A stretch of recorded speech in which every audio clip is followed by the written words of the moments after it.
Like, please, God, just please add some type of accounting in for the current thing we're in. Why are we judging characters off of the culmination of what the fuck they did instead of what the fuck they can do right now in the game? Let's put the fucking zeros over fucking the fucking game mode changes, but let's not fucking look at the buffs. Let's not look at the debuffs that enemies have to change anything. What the fuck is up with that, brother? Oh my God, bro, copium is fucked. Ho, ho, ho. Christmas was here yesterday, or in the past from when you're watching this video, and Prydwen dropped us a nice little sneaky crumb because Ting Yun came out, Fugue came out, right? So with the addition of Fugue, guys, obviously, Prydwen has blessed us with a new tier list, something to go over. I think it's realistically just like the Apocalyptic Shadow tier list. They've added some changes here and there, I think, to the other ones.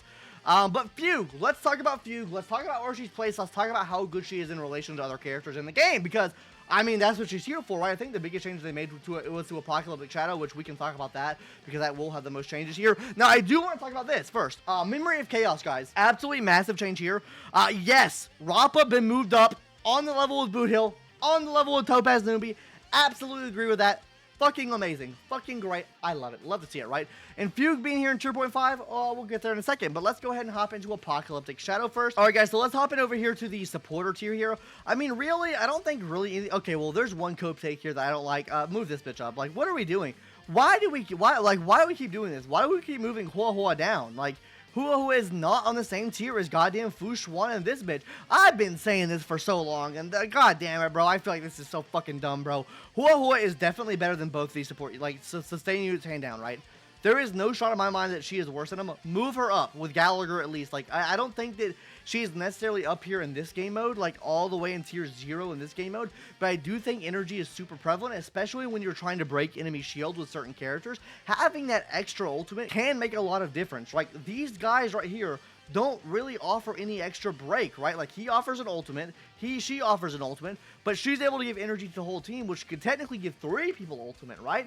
And so I feel like for that, this is much better. So I mean, like, so personally to me, guys, for real, I really do think that Hua Hua is better than these two. Now, like I said, if I were to put these on a scale, I think for Apocalyptic Shadow in particular, I don't think these sustains really matter all too much. Like, these, I'm gonna say this. I don't think he deserves to be up here. I think he deserves to be down here. I think you move him down one tier to tier 1.5 here, and then keep here with this tier, and then move Hua Hua up, because I do think there's a gap in what he can do, she can do, and she can do here. So I do feel like that's how it should go. Everything else here I think is pretty fine. I don't really have any gripes with necessarily anything else here. Now let's get over to this next list here, guys. The major change they made, guys. The major change they made, Fugue. Now, Fugue in a lot of tier lists is right here, right? She's sitting comfortably in this category right here. Now, do I agree with her being up here? Yeah, I do think in Apocalyptic Shadow, genuinely, I do feel like she's on the same level as these characters here. Now, why do I think that, you two? Why do you think that, you two? Because most of your damage is coming when the enemy is broken anyways. Like, the majority of your damage is coming when the enemy is broken. You're not really hitting much damage outside of when the enemy is broken. So, I mean, in the grand scheme of things, like, any super break damage you can get is actually giving you a huge damage buff and giving them a huge buff to, like, what their placement should be, just because all the damage is inherently going to be on that anyways. Can I be honest with you guys? Can I just take a step back here for a second? We'll move her down a tier. We move Bronya down a tier. Fuck Bronya, okay? Bronya's, I'm on Bronya hater shit, okay? Be a little cheeky with it. Move Ting Yun there. Yeah. I think Ting Yun deserves to be up here, guys. What can you say? What can I say? I love Ting Yun. I love my Fox Shin mommies. What can I say? Yeah, move Ting Yun up. Move Bronya down. L-mans. L-bitch. L fucking cranberry sauce. I don't fucking know. Okay, now, gamers, let's hop into the new specialist here. Yo, Rappa? You can't stop her. You see what? No? Okay. Yeah, you can't stop a Rappa, guys. She is absolutely popping off in this new game mode here. I actually do need to see why they change stuff around. I'm sorry, I saw Lucas Lander. Sorry. Yeah, so, yeah, her being up here, yeah, I agree with that. I mean, all these characters are super good for Apocalyptic Shadow. What can I say? I mean, we even have that new boss in Apocalyptic Shadow right now, I believe, right? The new monkey boss, which she absolutely pops off for as well. But yeah, she works really well on this boss right here. Like, you can run her with a Herda, which is what I did. But yeah, I do agree with her being up here. I think this is a fine choice right here. Now, Mo's getting moved up in Apocalyptic Shadow. Let's think. You need lightning weak enemy. We do have a lightning weak enemy. You need a lot of follow-up attacks. I did use a Fei Zhao team, I believe. You know, at one point I did try a Fei Zhao team out here because she does have some pretty good weakness break potential, and I put her, and I used her here, and it worked out pretty good. But yeah, I guess I can agree with the E6 modes being moved up, though I don't know. I mean, like, yeah, Yeah, you know what? I agree with that. Yeah, fuck it. Yeah, this is fine. This is all fine right here. Honestly, truthfully, I'd probably move her down a tier. I don't think that she provides the same level of what he can do. I feel like don't get me wrong, I think she's good. I think she's a jack of all trades though, and I feel like he helps with this particular Apocalyptic Shadow much more than she can. Maybe let me know if I'm coping in the comment section down below, but I do believe that he does pop off a bit more than she does in terms of damage and everything like that. So she does have her own advance and stuff like that. I feel like overall, he's a little bit better in this Apocalyptic Shadow. Let's move on to Jade here. Yo, Jade get moved up? Why did Jade get moved up? I'm actually curious. Change log. Let's see why Jade got moved up, guys. Okay, first of all, the free-to-play champion strikes again. Yeah, okay, dude. Anyways, Jade is slowly beating the allegations of being a PF bot. Yeah, dude! But that's mainly because the layout has changed. Yeah, I mean, like, she has, like, a lot, like, okay, so the thing, right, with Apocalyptic Shadow is it was supposed to be, like, this, I thought it was supposed to be this single target-oriented game mode. It's actually turning out to be, like, a breaking bot, right? Like, you have like, it's mainly meant for, like, breaking the enemy down, right? It has a lot of enemies on the field as well, so if you have a lot of enemies on the field, that you need to hit multiple enemies because you can break them, and then that inherently breaks the enemy faster. Honestly, I can see it. I can definitely see it. Yeah, her getting moved up, I think is fine. Genuinely, though, I feel like these should get moved up. I think they provide the same level of support that Jade can provide, especially with the DOT debuffs or buffs that we have in the game right now, or the DOT buff for this particular Apocalyptic Shadow. We have some increased dot here. I beat it with a dot team as well. I originally beat this with a dot team, and it had a pretty decent score as well. I can't remember exactly what the score I had was. I want to say I beat it with like 3,400 here, which is, I mean, like, it's close to the margin of error, but still beat it pretty well. And that's really having no investment in the team other than some light cones. I don't have any Eidolons. So, I mean, I do think for this we get moved up. Luca getting moved down. Oh, I'm a fucking Lucas shill, bro. I love Lucas so much. I hate seeing him get moved down, brother. Yo, Fugue fucked this tier list up, bro. Fugue, I think, actually fucked this whole tier list up for us, guys. Because now they're shitting on my boy. They're slandering my boy here, okay? Maybe there's not a physical weakness for real, but damn, it hurts to see, bro. I guess it's right. I guess it's right. Fuck it, it's right, bro. Fugue really did kind of fuck things up and throw a wrench into things here, guys, because now we have all these fucking tier 0.5s. It fucking brings up the break meta so goddamn much. It's insane, bro. Goddamn. Wait, come in real quick. Let's just, guys. Tell me why are we propping break up on like a fucking pedestal? Let me know in the comment section down below. I don't get the whole thing with break. Yes, I get it does a lot of fucking damage, right? Like, it fucking slaps. It fucking claps. It probably rubs your mom's meat raw, right? Like, it does a lot of things right. But my god, bro, what happens when they add weakness break protection, bro? Oh my god. It's like your mom would have got off a... Oh my god, I cannot wait for the day when that happens and these people that have invested their whole life into break just get shattered. Their whole existence gets shattered because they can't break the enemy shield nor they can do damage. So imagine they add an enemy into the game that would maybe prevent you from doing break on the enemy.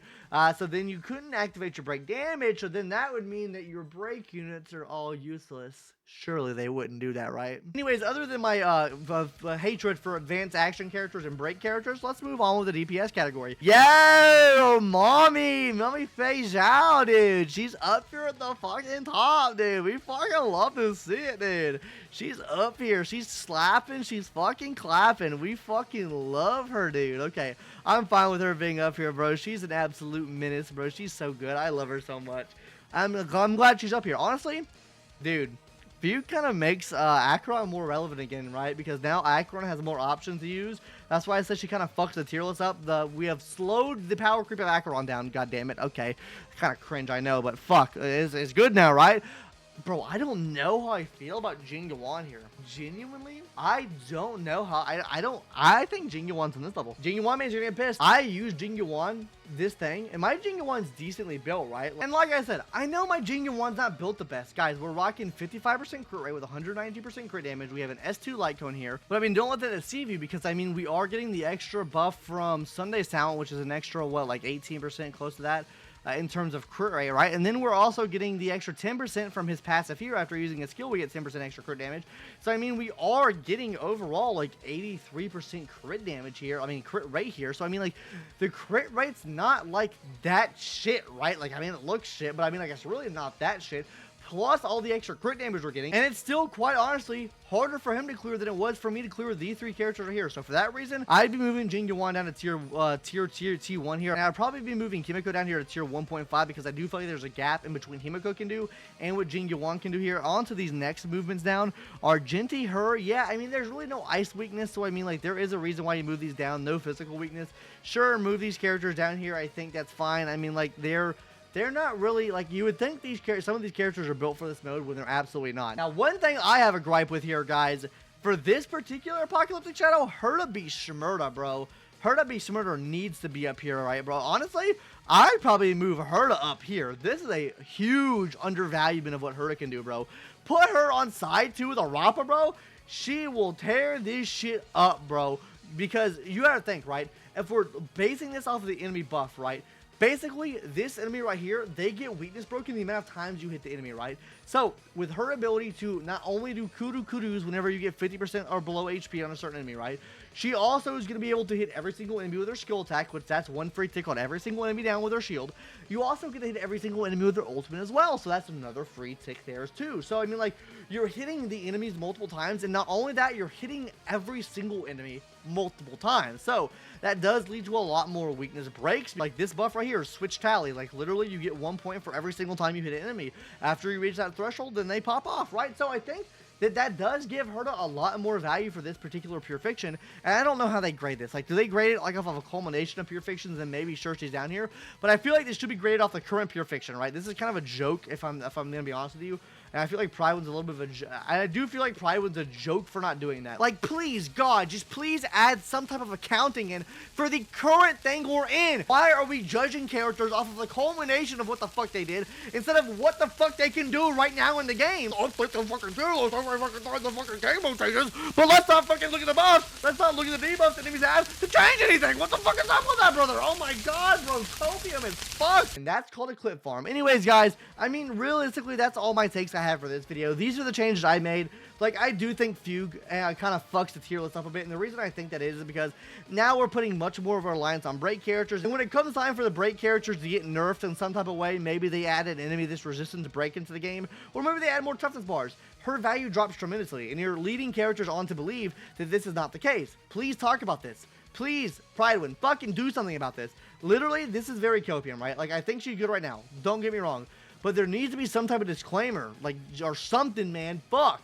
Like, selling characters, oh, this is a fucking tier 0 character, bro. I don't know what to fucking tell you. Like, goddamn. Anyways, guys, that's going to do it for today's video.